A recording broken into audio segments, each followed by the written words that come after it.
পাল ছাড়া নামের বুকে ঢেউে ঢেউে। সঙ্গীতাঙ্গনে আলো ছড়ানো গায়ক তানজিম সারোয়ারকে নিয়ে বুধবার রাত থেকে সামাজিক যোগাযোগ মাধ্যমে এক বিভ্রান্তিকর খবর ছড়িয়ে পড়ে। দাবি করা হয়েছিল ঘুমের ওষুধ খেয়ে তিনি চেষ্টা করেছেন এবং বর্তমানে আইসিইউতে আছেন। কিন্তু এই খবরকে কেন্দ্র করে গায়ক ও তার পরিবারের পক্ষ থেকে স্পষ্ট করা হয়েছে যে এটি সম্পূর্ণ বিভ্রান্তিকর। গায়ক তানজিমের স্ত্রী সাবা সানজিদা রহমান প্রথম আলোর সঙ্গে কথা বলার সময় জানিয়েছেন, তানজিম হঠাৎ উচ্চ রক্তচাপে আক্রান্ত হয়ে হাসপাতালে ভর্তি হয়েছেন।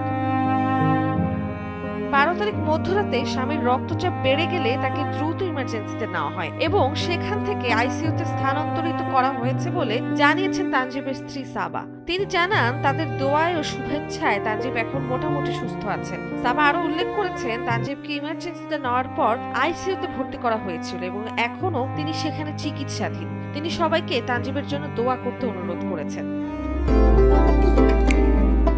ফেসবুকে ছড়িয়ে পড়া গুজব নিয়ে সাবা সতর্ক করেছেন যে যদি কেউ বিভ্রান্তিকর তথ্য ছড়ায় তবে তারা আইনগত ব্যবস্থা নেবেন। তিনি আরো জানিয়েছেন, কোনো তথ্য না নিয়ে যেসব খবর ছড়ানো হচ্ছে তা চলতে থাকলে তারা আইনি পদক্ষেপ নেবেন। তানজিমের সঙ্গে সরাসরি যোগাযোগের চেষ্টা করা হলেও ফোনটি বন্ধ পাওয়া গেছে।